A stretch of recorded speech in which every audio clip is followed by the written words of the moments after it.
Hi, I'm Dr. Will Petersen, Director of Bands and Professor of Tuba and Euphonium here at the University of South Alabama.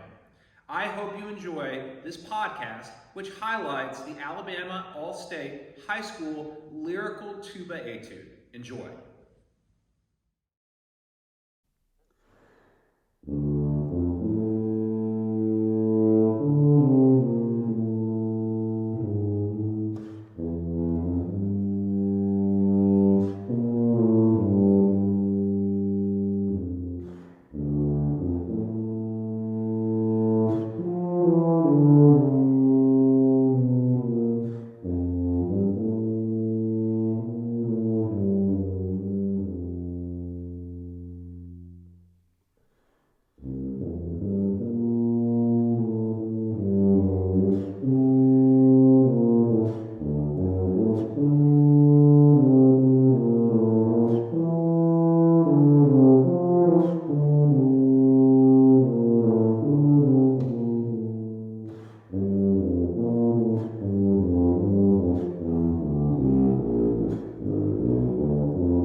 Let's take a look at the Alabama High School Lyrical exercise for 2021. First off, if you notice, again, I always mark my measures all the way through. It just makes it a little bit easier sometimes when you're going through, and also kind of figuring out how you're going to block out your practice.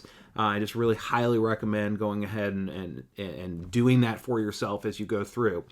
A couple things that you notice at the beginning. Number one, it's marked dolce, so make sure that you know that that means sweetly. So obviously this is not going to be something that's terribly in your face.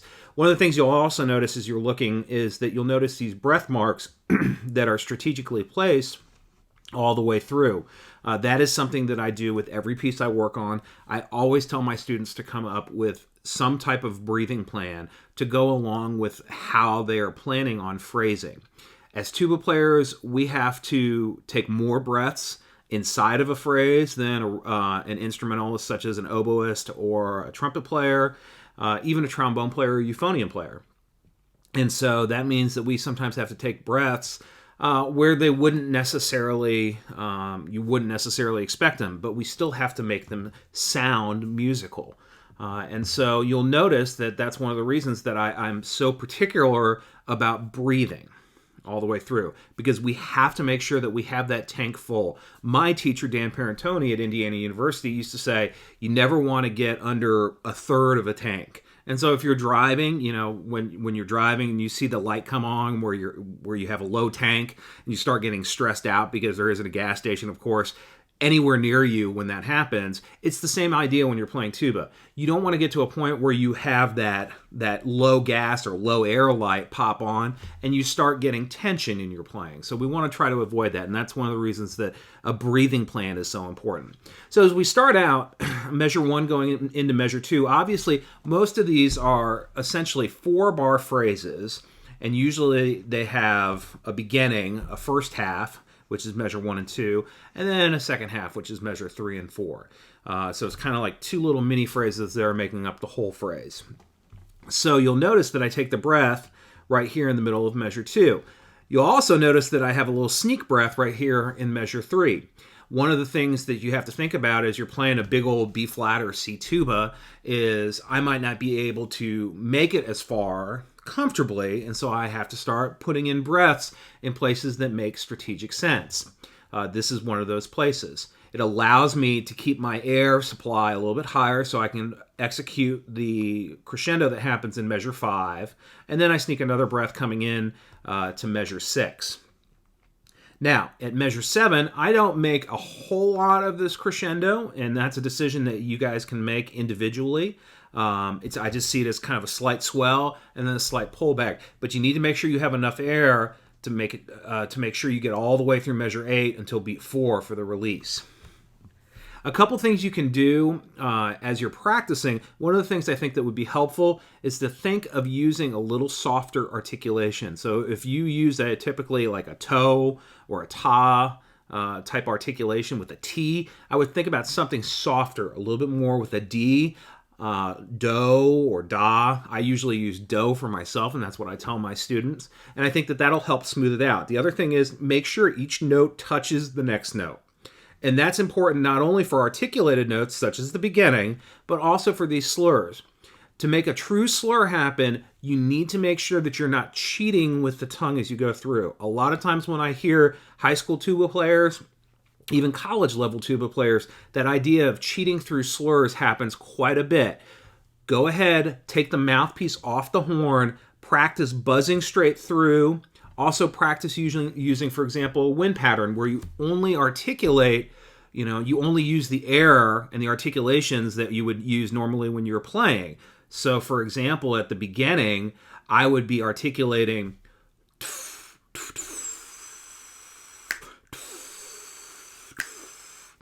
instead of trying to articulate each note. And that's one way you can tell that there is sometimes some issues with your articulation or keeping a consistent buzz. As we move into measure 9, notice that there's con moto. This is a tricky part, measure 9 through about measure 14 and 15. It's not necessarily set up where you normally want to breathe. You'd want to breathe, for example, in measure 9, between the dotted quarter note and the 8th note. That's the logical place. But it's specifically not written that way. So you've got to sneak breaths other places. So use the con moto, that little bit of more motion, to your advantage so that you can push through just a little bit. You see I snuck a breath in measure 10. I sneak another breath only a couple counts later to fill up because it takes a lot of air, especially as we grow through this crescendo, to be able to execute this with the correct slurs. So I am trying to sneak breaths wherever I can. And then you see the metamosa that happens in measure 13. This is also our high point dynamically with the forte going into measure 14. And then once we get to measure 15, we kind of pull back and we've had this one swell, and now we're moving into kind of this next swell. And we have diminuendo as we're moving down to the low G sharp in measure 16. Measure 16 and measure 17 might cause some problems for some folks. One thing I would recommend, try instead of practicing from the bottom to the top, reverse it and practice from the top of the line to the bottom of the line, almost essentially playing the arpeggio backwards down to the bottom, and then flip it around and play it up to the top. One of the things that sometimes is difficult for us is to keep that steady embouchure all the way down to that G sharp and all the way through to the E that happens in measure 17. Same thing happens in measure 19. So if you think about working from the middle of your range where you're comfortable, working down to those low notes and then flipping it around, you'll start to feel that you have a little bit more smoothness in your playing as you go through. The last point I want to take a look at before the last couple of measures is measure 20. This is a place that might give some tuba players a little bit of an issue, especially if you have issues playing high. The big thing is I tell my students, remember playing high. If you're having a hard time getting up to this high B flat right here, this B flat above the staff, think about your air moving a little bit more down towards the bottom of the mouthpiece.